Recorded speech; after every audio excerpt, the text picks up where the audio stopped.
आपका जो कक्षा 10 समांतर श्रेणी प्रश्नावली 5.1 क्वेश्चन नंबर चौथा। तीसरा भी इसी तरह लगेगा। क्वेश्चन तीसरा में केवल कह रहा है प्रथम पद और सर्वांतर ज्ञात करने के लिए। इसमें कहा गया निम्नलिखित में कौन सा एपी में है। यदि एपी में है तो उसका सर्वांतर ज्ञात कीजिए और इसके 3 और पद लिखिए। तो एपी का जो होना होगा, आपका 2 क्वेश्चन में लिखा गया है। फिर एपी में होगा, कब एपी में होगा, जब डी सर्वांतर ए का सूत्र होता है an माइनस an माइनस 1। इसके ठीक मतलब दूसरे में से पहला, तीसरे में से दूसरा, इस तरह घटाने पर यदि सब जगह सर्वांतर क्या आए, समान आए, तभी एपी में होगा। अगर नहीं आए तो एपी में नहीं। प्रथम पद जो होता है शुरू में होता है। जैसे ये क्वेश्चन कह रहे हैं 2, 4, 8, 16।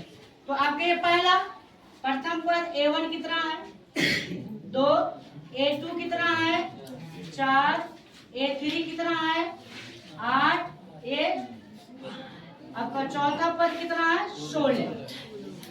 एपी में होगा कि नहीं ज्ञात करने के लिए डी ज्ञात कर लीजिए।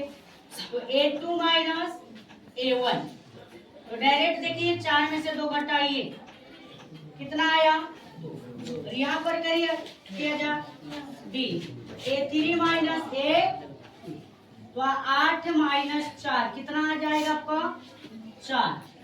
एपी में है तो डायरेक्ट देखिए लिखा लिखेंगे, चूंकि आपका a2 minus a1 not equal a3 minus a2, मतलब यहाँ पर ही सर्वांतर सेम नहीं है, इसलिए एपी में नहीं है, इसलिए एपी में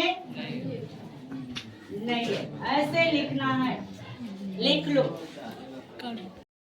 क्वेश्चन आपका क्या है, कह रहे हैं आपका 2, 5/2, 3, 7/2, ये आपका एपी में है कि नहीं। तो आपका डी ज्ञात करिए।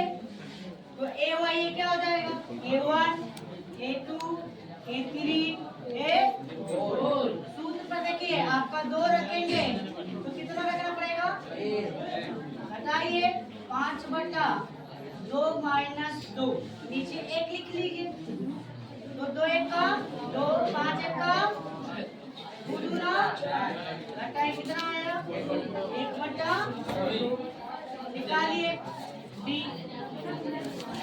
3 माइनस ए कितना है 3 माइनस 5/2, तो 3 दूना 5 1 का बटे 2 1 कम 2 घटाए, कितना आ गया। देखिए यहाँ पर क्या है, समान है, क्या है समान। a2 माइनस a1 बराबर a3 माइनस a2, कितना आ गया आपका 1/2। सर्वांतर कितना हो गया, सर्वांतर ज्ञात हो गया। अन्य 3 पद ज्ञात करना है।